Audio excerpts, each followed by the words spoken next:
Hi guys, here I am at Marmot launch in Hatcher Pass. It's about 2:50 p.m. I'm getting a late start to the day, but it's my first Hatcher cross-country flight of the season. I'm super excited. Conditions are looking amazing. So I start working the southeast face, find a good climb that takes me to the cloud base over Marmot proper. Start heading west towards Skyscraper Peak.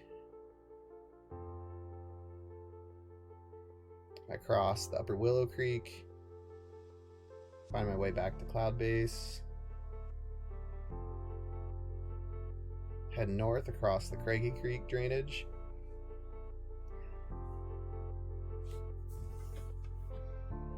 continuing north across Purchase Creek,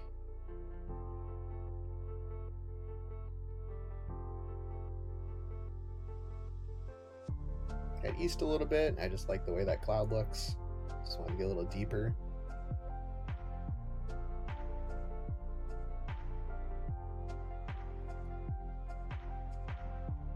Then I head northwestish across Peters Creek. At this point, I start getting a little concerned about the snow in the northern aspects of mountains, meaning that if I land out, it's going to be a treacherous hike. So I head south back to the Purchase Creek area. I'm just feeling conditions out, having the time of my life. Cloud base starts to get to between 6,000 and 7,000, which I really like.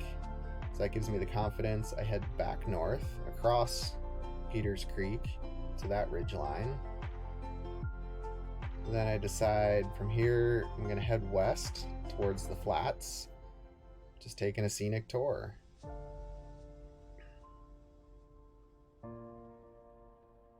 I head south across back to Purchase. And look at that beautiful ridge line.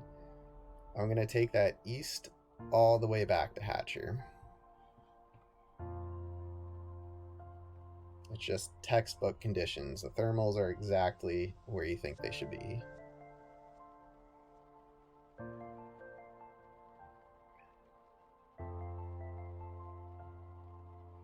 So now I'm heading east behind Hatcher Pass.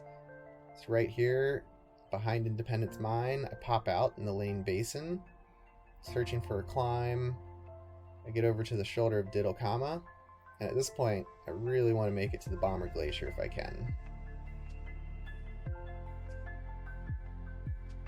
So here I am heading over toward the Reed Lakes. There's Lower Reed Lake. Lift is getting a little weaker. I'm trying to make it to Upper Reed Lake, and here's Lynx Peak here. And I just barely tagged the Bomber Glacier there, crossing back over Upper Reed Lake. Now I'm trying to make it back to Marmot. So I'm just looking for these west faces, trying to find climbs. It's getting later in the day, so the climbs are getting weaker and weaker. Now I get to Idaho Peak here. Find a nice climb that gives me enough to make the transition back over to Marmot.